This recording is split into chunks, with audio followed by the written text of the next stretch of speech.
Welcome back. Today we will turn mystery bugs into simple steps you can follow. Real projects grow fast, and print statements only take you so far. With the debugger, you can pause time, inspect values, and walk through your code one line at a time. We will set breakpoints, step over and step into functions, and we will watch variables change. By the end, you will fix a real bug with confidence, and you will know how to repeat the process on any script. Open your file in the editor. Click in the gutter to the left of a line to place a red dot. That dot is your breakpoint. Press Ctrl-Shift-D to open Run and Debug. In the top drop-down, choose Python file. Press F5 to start. The program stops on your red dot. Now the screen shows variables, watch call stack, and debug console. This is your lab bench for inspecting values without guessing. Open the file in Visual Studio Code. Click Run and Debug on the left. If this is your first time, choose Python file. Find the line that sets shipping. Click to the left of the line number to add a red dot. That dot is a breakpoint. Now press the key F5 to start debugging. The program will stop before that line runs. We can now inspect values. We can hover over subtotal and see the number. We are in control. When paused, you can walk line by line. Step over runs the current line and pauses at the next line. Step into dives inside a function call so you can see what it does. Step out finishes the current function and returns to the caller.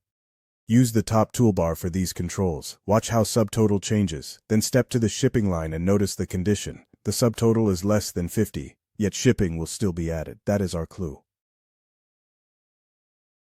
The Variables panel shows local values where you paused. You can also add custom expressions to watch. Click the plus in watch. Type subtotal. Add another expression for the shipping call with the current subtotal.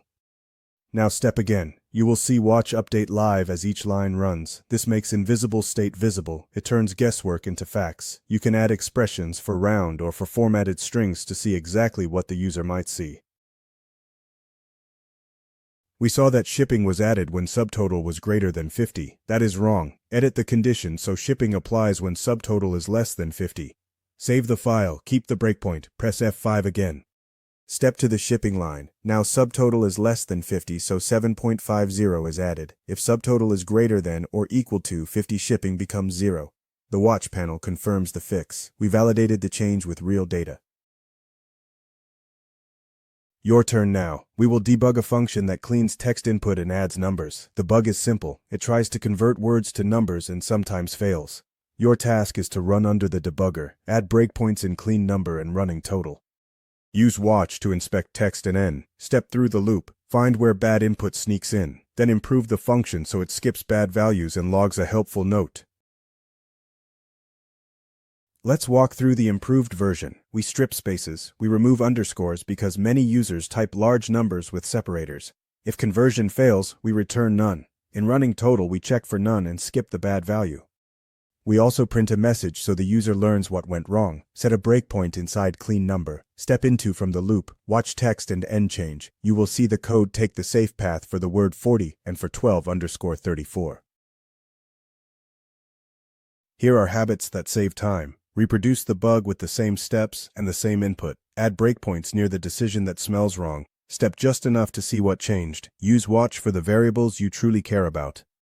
Name values clearly so future you understands them. When you fix the code, rerun the same steps. Confirm the value path is now correct. Small cycles build confidence and keep your pace steady. Today you learned how to pause code with breakpoints. You learned to step over and step into. You learned to use the Variables panel and the Watch panel. You verified a bug and fixed it with facts. Next we build a mini address book. We will create, read, update, and delete contacts. We will save to JSON using a file. Here is a short teaser that writes one contact, then reads it back.